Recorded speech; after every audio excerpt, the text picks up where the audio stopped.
Nah, kalau kita berbuat dosalah nang jangan sampai ke orang lain. Cukup kita mati juga dosa kita. Jangan sampai ada dosa kita hidup. Tuba li abdin idza matat dzunubuhu. Beruntung bagi seorang hamba yang bila mana dia mati juga dosanya. Itu beruntung.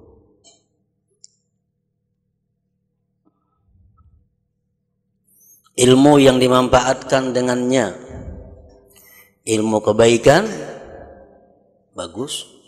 Tapi kalau ilmu-ilmu yang sesat, ilmu-ilmu yang mendorong orang untuk berbuat maksiat, ilmu-ilmu yang mengajarkan tentang hal-hal yang dilarang Allah, kita mati, ilmu yang kita ajarkan itu selama masih dipakai orang, tetap dosanya akan mengalir kepada yang di dalam kubur itu.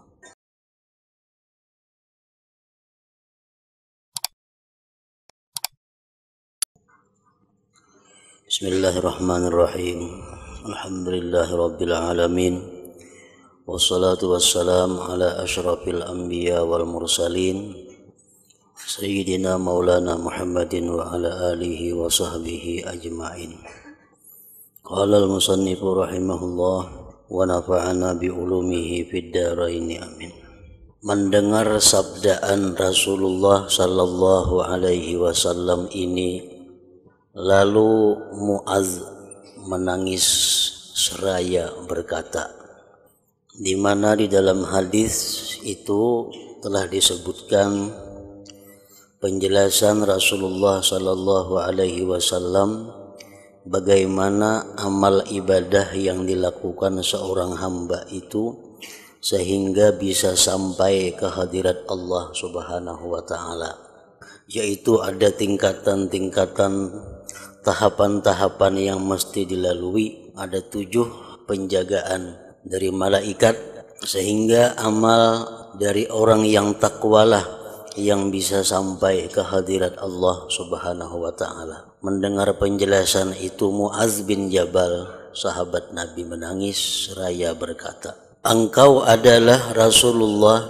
sallallahu alaihi wasallam, sedangkan aku adalah Mu'adz, hamba Allah yang biasa, bukan Rasul.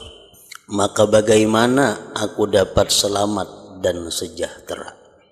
Kalau engkau, wahai Rasul, Rasulullah, sedangkan aku seorang hamba yang biasa, bagaimana mungkin amal ibadahku bisa sampai kepada Allah? Lalu Rasulullah sallallahu alaihi wasallam menjawab, hendaklah engkau ikuti aku. Hendaklah engkau ikuti aku walaupun hanya dengan sedikit amalan. Sedikit amalan, tetapi ittiba, mengikut dengan Nabi sallallahu alaihi wasallam.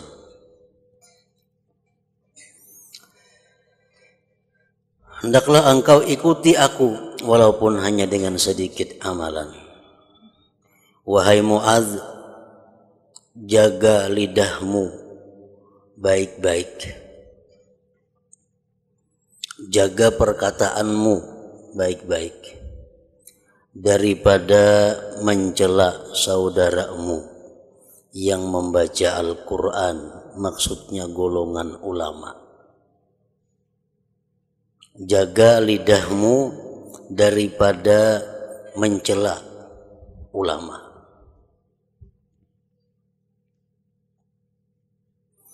Dan pertanggungkanlah segala dosamu ke atasmu, dan jangan engkau mempertanggungkan dosamu ke atas mereka.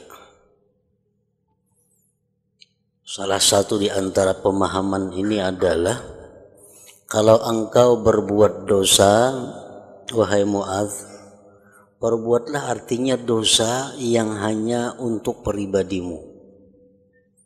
Jangan sampai dosamu itu diikuti oleh orang-orang sesudahmu. Karena itu merupakan beban tanggung jawabmu nanti di hadapan Allah Subhanahu wa Ta'ala.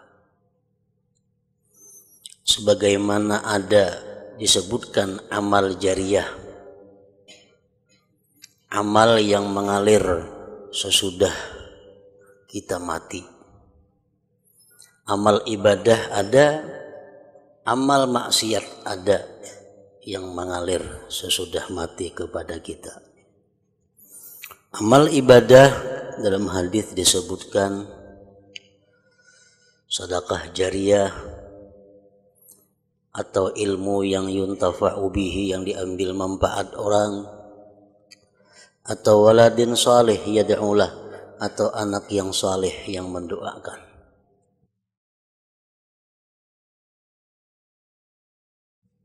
Maka tiga hal tersebut walaupun kita meninggal itu masih mengalir. Nah, begitu pula amal-amal maksiat ada juga yang mengalir kepada orang yang di dalam kubur. Amal maksiat apa?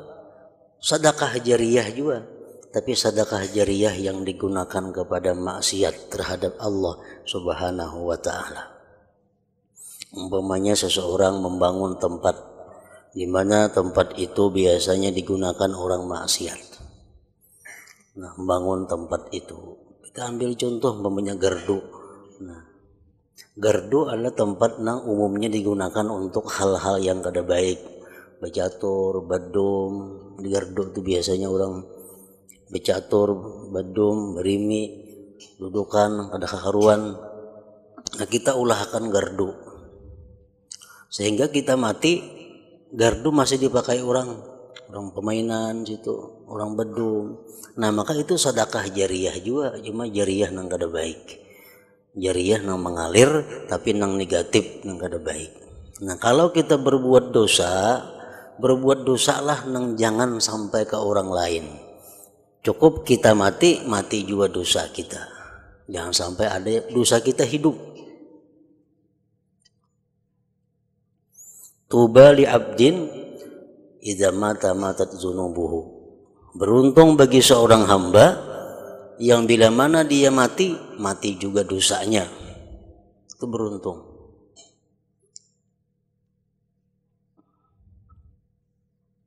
Ilmu yang dimanfaatkan dengannya, ilmu kebaikan, bagus.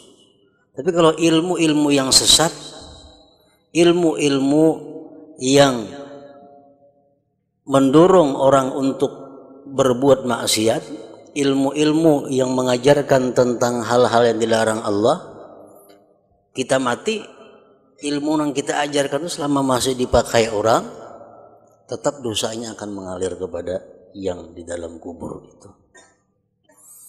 Bisa kita ada mengarang kitab atau mengarang buku yang mana di situ ada kemaksiatan, yang di situ ada mengajarkan orang-orang untuk berbuat maksiat. Walhasil kita mengarang buku yang sesat atau mengajarkan ilmu yang sesat. Nah, kita mati, ilmunya masih diamalkan orang, kitabnya masih dicetak, difotokopi orang. Maka kita pun di dalam kubur mendapat demikian. Termasuk di situ adalah inisiatif atau pikiran-pikiran, ide-ide yang kada bagus. Ini mempunyai gagasan, mempunyai pemikiran macam ini, lalu ditiru orang, dicontoh orang, sampai ia mati masih dipakai orang saran-saran yang kada baik itu. Nah, itu termasuk yang mengalir ke dalam kuburnya. Sebagaimana sabda Nabi yang mengatakan, artinya setiap kali ada pembunuhan di muka bumi yang tidak benar, maka anak Adam yang pertama mendapat bagian dari dosanya. Kenapa? Li'annahu sannal qatal, karena dialah orang yang pertama-tama mengajarkan pembunuhan itu. Nah,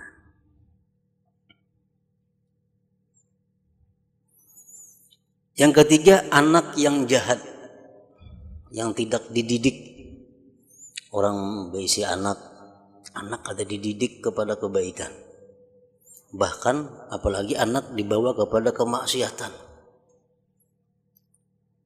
Nah, karena orang tuanya meninggal, anaknya karena kada dididik kebaikan, anaknya berbuat maksiat, anaknya berbuat yang dilarang Allah, orang tuanya pun mendapat bagian daripada dosa itu. Nah, jadi ini merupakan sebagian daripada kandungan sabda Nabi, pertanggungkanlah segala dosamu ke atasmu dan jangan engkau mempertanggungkan dosamu ke atas mereka. Artinya kalau kita berbuat dosa, cari dosa nang bila kita mati juga dosanya, jangan hidup. Dan jangan engkau menganggap dirimu bersih. Itu adalah sesuatu yang maksiat. La tuzakku anfusakum. Al-Quran sudah melarang. Jangan kamu anggap bersih diri kamu. Bila kita menganggap bahwa diri kita adalah orang yang takwa, kita menganggap bahwa diri kita orang yang mulia di sisi Allah, nah maka itu perbuatan satu maksiat. Dan jangan engkau hai Mu'adz menganggap dirimu itu bersih. Dan jangan pula engkau mencela orang lain. Dan jangan pula engkau memuji dirimu di hadapan mereka.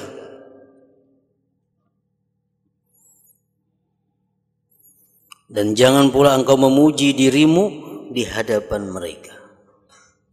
Mengisahkan tentang keutamaan diri di hadapan mereka.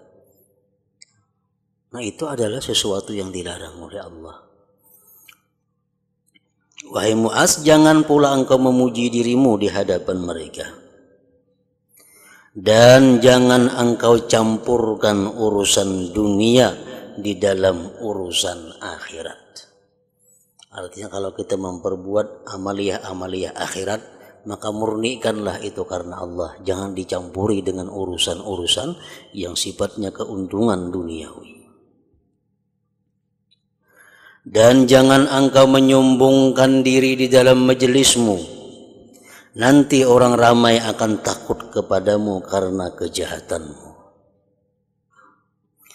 Dan jangan engkau berbisik kepada seseorang, sedangkan seseorang lagi ada di sisimu.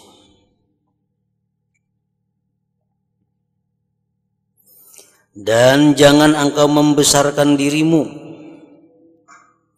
maka akan terputus daripadamu segala kebaikan di dunia dan di akhirat. Dan jangan engkau carikan pecah belah akan manusia. Jangan mengadu domba orang. Maka akan dikau oleh anjing-anjing api neraka pada hari kiamat nanti.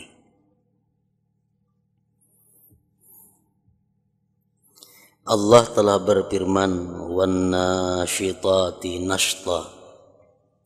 Maksudnya demi yang mencarik, merubik, akan carikan atau rubikan.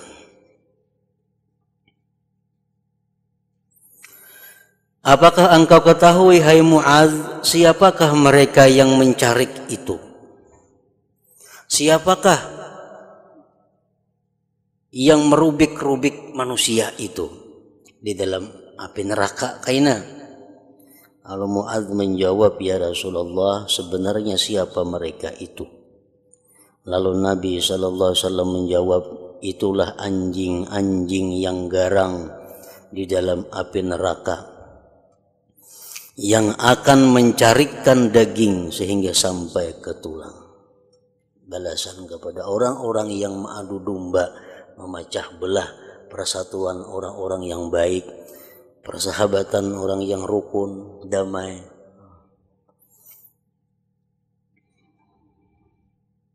Mu'adz bertanya, ya Rasulullah, siapakah orang yang mampu melaksanakan segala perkara yang engkau sebutkan tadi?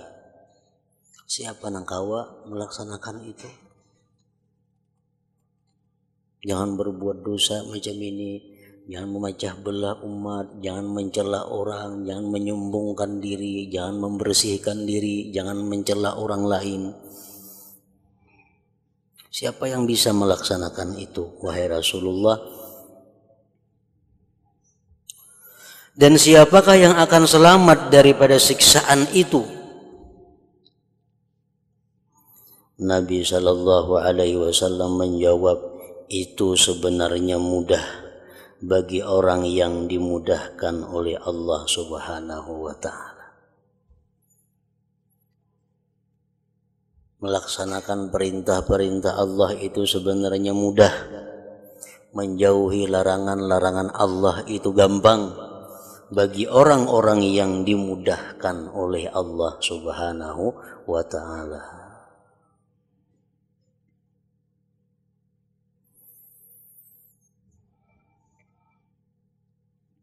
Nah, bagi orang-orang yang kadang mendapat kemudahan dari Allah, bagi orang-orang yang kadang mendapat petunjuk dari Allah, maka segala amal kebajikan itu dianggapnya adalah sulit.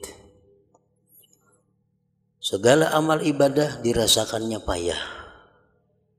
Nah, itu orang-orang yang tidak mendapat hidayah dari Allah, orang-orang yang tidak dimudahkan oleh Allah.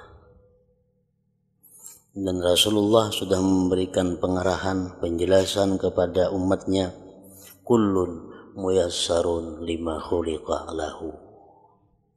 Itu hadis pindik, singkat, tapi hadis itu dapat menggugah hati setiap orang yang mengerti.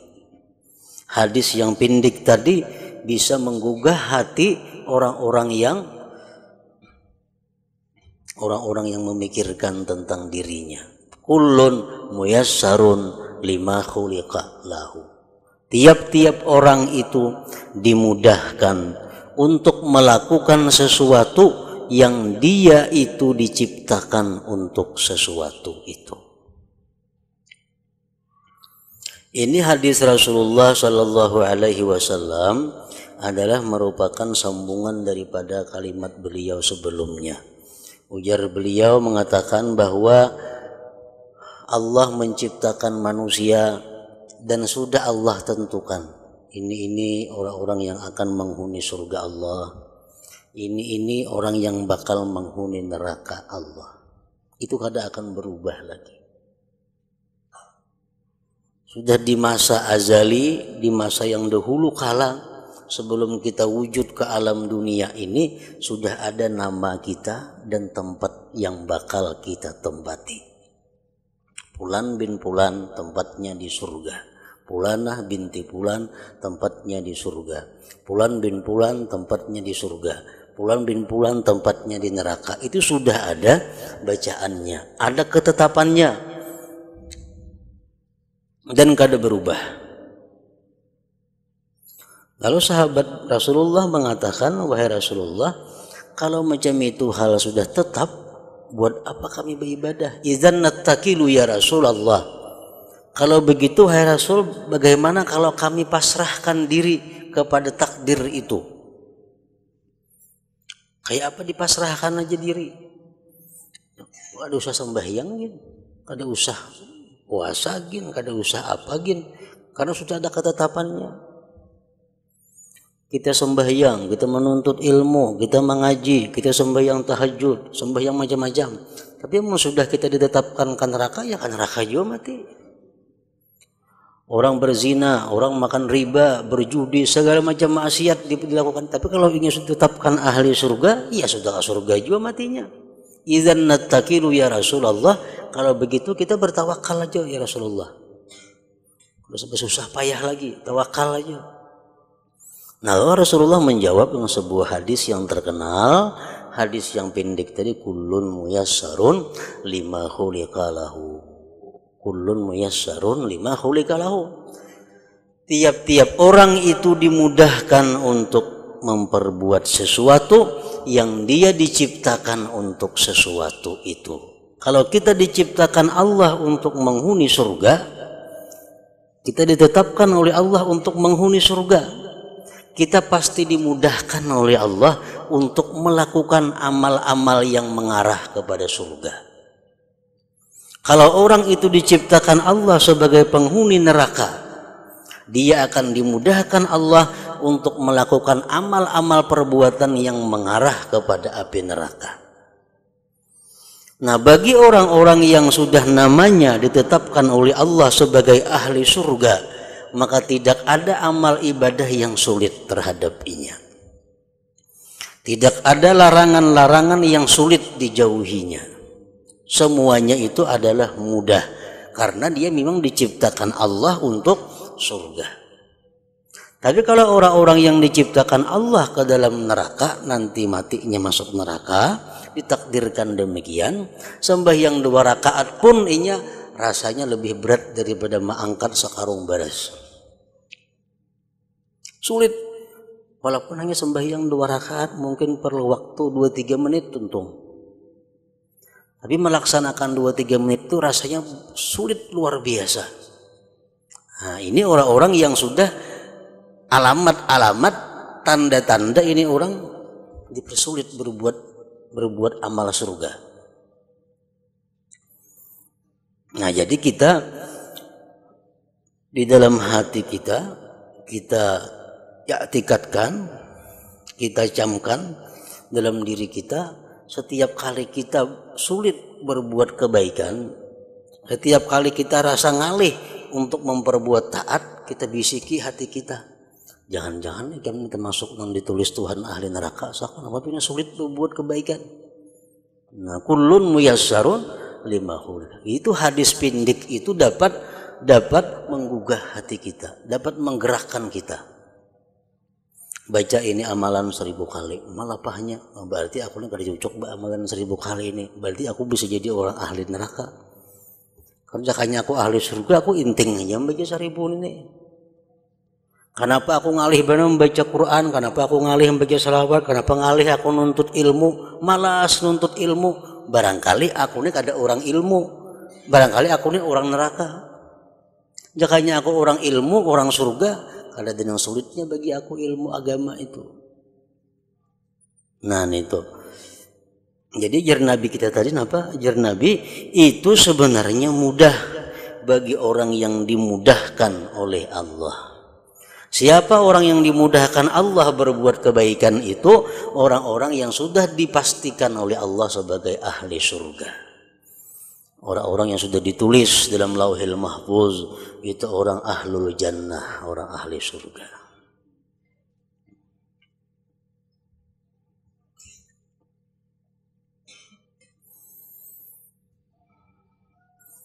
Merencanakan satu maksiat, merencanakan sesuatu hal yang dilarang Allah.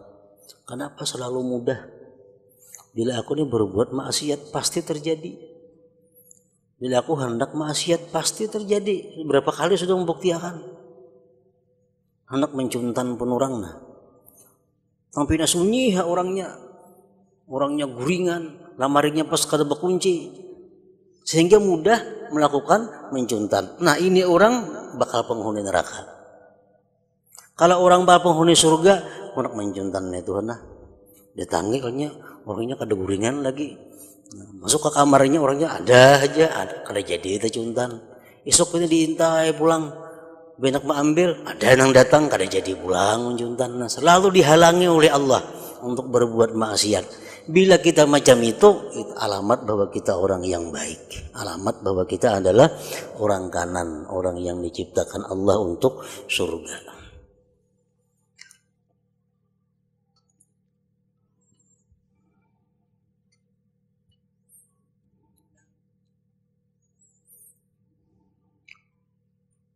Kawalah dirubah lagi, kada kawan dirubah lagi. Orang tuh ditakdirkan Tuhan sudah di masa azali. Orang tuh di rahim kita nih sudah diberitahukan oleh Tuhan kepada malaikat yang muwakal di rahim ibu. Catat tuh nah itu orang-orang syakiyun, orang celaka. Kada kau berubah lagi. Walaupun menuntut ilmu, walaupun didoakan oleh siapa aja yang mandu sadunia orang mendoakan inya, kada berubah lagi takdir Allah itu. Fakat jaffal kalam, takdir Allah itu sudah kering tintanya. Artinya kada kau dihapus lagi itu. Nah, tinggal kita aja lagi mengetahui diri kita kemana arahnya.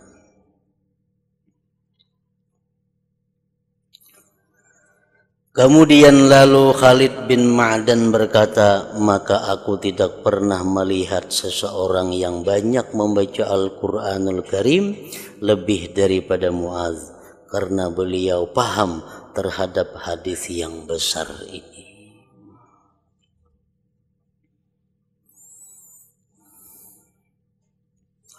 Maka hendaklah engkau renungkan baik-baik perkara-perkara yang terkandung di dalam hadis ini. Wahai orang yang gemar kepada ilmu pengetahuan.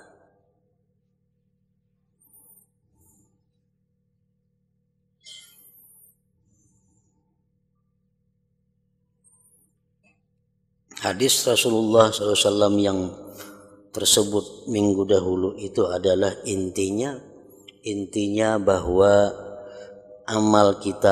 amal seseorang kada akan bisa diterima oleh Allah kalau orang yang beramal ini kada termasuk orang yang takwa. Buktinya orang yang hasad, orang yang gibah, amalnya ditolak di langit pertama. Orang yang punya angkuh ditolak di langit kedua. Orang yang punya ini ditolak di langit takabur, ditolak di langit yang ketiga. Ujub ditolak di langit yang keempat. Hasad ditolak di langit yang kelima. Orang yang kada maras kasih sayang kepada kaum muslimin ditolak juga amalnya. Jadi hasilnya bahwa kita merenungi hadis itu sehingga firman Allah yang menyatakan innama yataqabbalullah minal muttaqin, Allah itu hanya menerima ibadah orang yang takwa. Kalau orang kada takwa, kada akan diterima oleh Allah Subhanahu wa taala. Nah, itu intinya hadis yang besar tadi. Untuk bisa amal ibadah kita ini sah, syaratnya apa? Kita mesti mukmin dan muslim, mesti iman dan Islam. Amal ibadah apapun yang kita lakukan, kalau kita kada beriman, kada berislam, kada sah. Kada sah sudah. Sembahyang Islam syaratnya, puasa Islam, zakat Islam, haji Islam, iman dan Islam. Kalau kita kada beriman, kita kada Islam, amal kada sah. Nah, jadi sahkan amal kita dengan Islam dan iman. Tapi Islam lawan iman kada cukup modal kita. Kalau kada ditambah dengan satu lagi, yaitu apa? Ihsan. Nah, ihsan inilah merupakan sama dengan daripada takwa. Kalau sudah kita iman, Islam dan ihsan, baru kita melakukan satu taat kepada Allah. Nah, taat kita itu diterima oleh Allah. Makanya Jibril bertanya kepada Rasul, wahai Muhammad, apa itu iman? Ya Nabi, al-iman antuk minabillah wa rasuli wa kutubihi. Iman itu artinya rukun Islam ada, rukun iman ada 6 lah kesimpulannya. Wamal Islam, apa itu Islam wahai Muhammad? Islam itu apa? Nah, jadi Nabi kita syahadat, kesimpulannya rukun Islam adalah 5. Wamal ihsan, apa ihsan wahai Muhammad? Jadi Nabi kita anta'budallah ka'annaka tarah fa illam takun tarah fa huwa yarak. Ihsan, bahwa engkau beribadah kepada Allah seolah-olah engkau melihat Allah. Kalau tidak bisa demikian, maka yakinkan bahwa ibadahmu dilihat oleh Allah. Nah, ihsan itu adalah sama dengan takwa.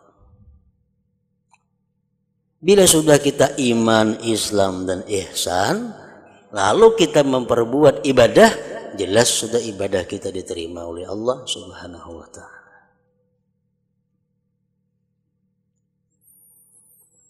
Maka hendaklah engkau renungkan baik-baik perkara-perkara yang terkandung dalam hadis ini, wahai orang yang gemar kepada ilmu pengetahuan, dan ketahuilah bahwasanya sebesar-besar sebab yang dapat mengukuhkan perangai yang jahat di dalam hati ialah menuntut ilmu dengan tujuan hendak menunjuk-nunjuk kebulihan dan dengan tujuan supaya pandai bercakap. Itu perangai yang paling jahat.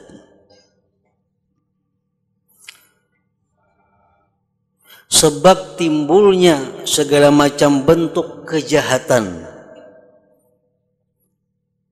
bisa dimulai dengan menuntut ilmu tapi tujuannya hendak mencari kebulihan, kehebatan, supaya pandai bercerita, supaya pandai berbicara. Nah, bila orang menuntut ilmu agama tujuannya supaya dapat kedudukan, dapat keistimewaan di sisi manusia, dia banyak membaca ilmu, menuntut ilmu agar pandai bicaranya. Nah, itu sumber segala macam kejahatan. Karena orang awam, orang yang tidak berilmu adalah bersih daripada perangai-perangai yang jahat. Orang awamnya kan ada niat tangka itu. Dan orang yang mencari ilmu adalah menjadi sasaran penyakit-penyakit hati yang dapat membinasakan.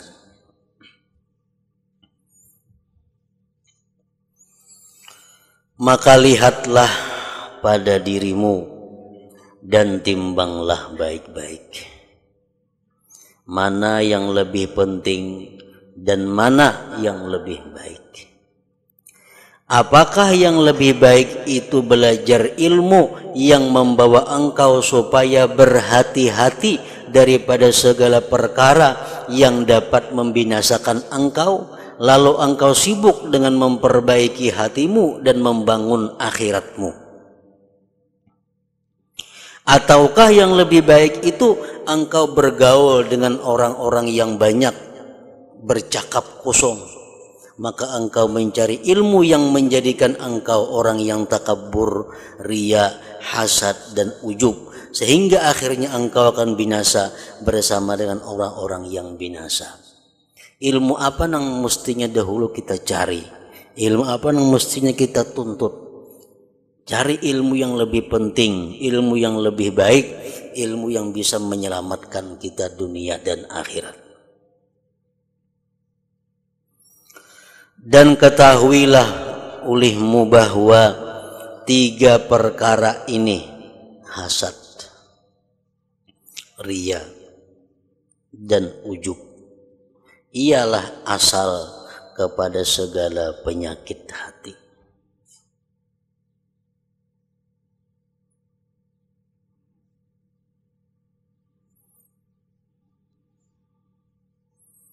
Pokok sumber penyakit hati di situ, hasad, riya, dan ujub. Dan baginya tempat tumbuh yang sama, yaitulah hubbud dunia. Itu pokoknya sama sekali. Cinta kepada dunia ini. Orang yang mencintai dunia ini mudah dengki lawan orang. Orang yang mencintai dunia ini beribadah tujuannya supaya dapat dunia, riya. Orang yang mencintai dunia ini akan kagum selalu kepada dirinya sendiri.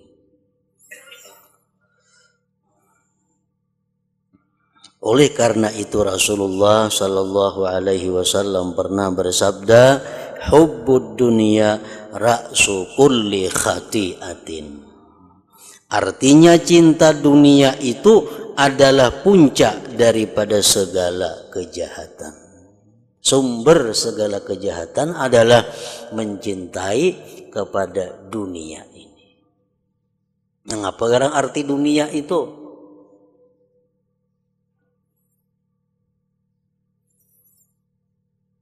Dunia ini adalah sesuatu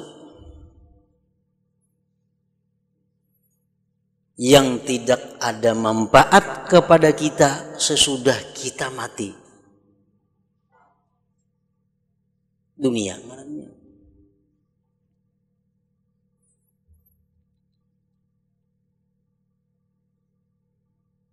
ma la yanfa'uka ba'dal maut, sesuatu yang tidak memberi manfaat kepada engkau sesudah mati, itu dunia. Apalagi nang mendatangkan siksa sesudah mati, maginnya dunia lagi. Ini nang kada bermanfaat saja kepada kita sesudah mati, itu dunia. Nah, sesuatu yang ada pada kita tapi itu bermanfaat kepada kita sesudah mati kita, itu bukan dunia, itu akhirat ngarannya. Kitab contohnya. Nah, kitab ini kita baca, kita pelajari, kita pahami, kita amalkan. Ini kitab ini memberi manfaat kepada kita sesudah mati. Maka kita mencintai kitab ini bukan mencintai dunia ngarannya. Bukan mencintai dunia. Karena kitab ini manfaatnya banyak sesudah kita mati. Duit. Kita dibisi duit 10 juta. 10 juta bisi duit. Duit ini sudah kita niatkan. Ini duitku simpan, kada kulanjakan. Ini duitnya khusus cadangan.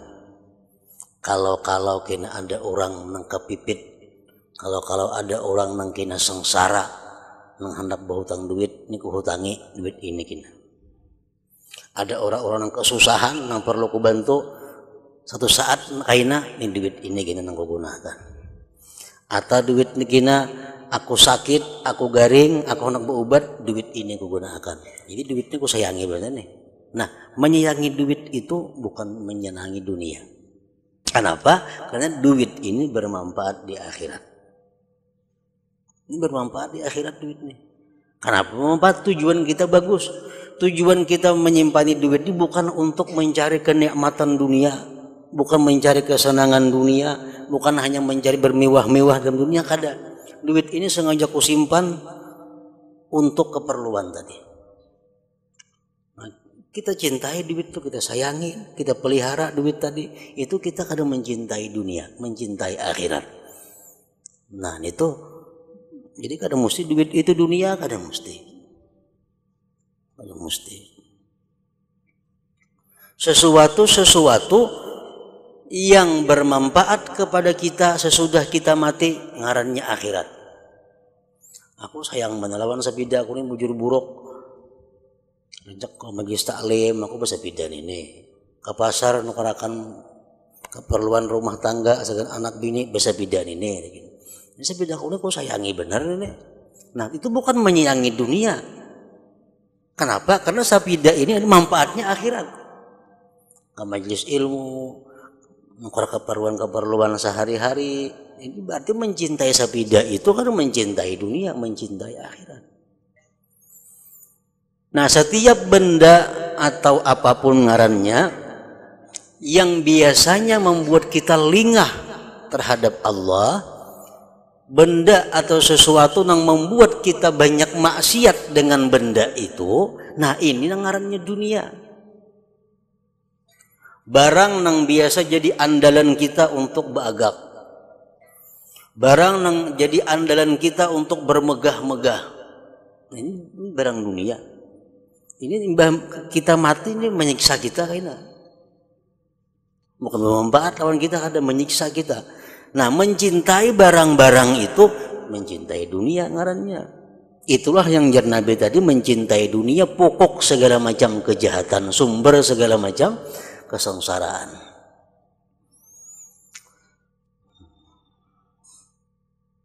Karena itu Rasulullah sallallahu alaihi wasallam bersabda, hubbud dunya ra'su kulli khati'ah. Anak ini anak yang saleh, anak yang takwa kepada Allah. Sayang kita kepada anak ini. Atau anak yang kada berdosa, masih kekanakan lagi. Itu kada berdosa ini. Kita sayangi mereka itu. Ini kita kada menyayangi dunia. Karena itu bermanfaat ke akhirat. Tapi kalau ada anak yang suka maksiat kepada Allah, sembahyangnya belang kambingan, rambut bahabang bahijau anaknya, bebunil, bakakalo. Nah, disayangi anak seperti ini menyayangi dunia. Itu mencintai dunia.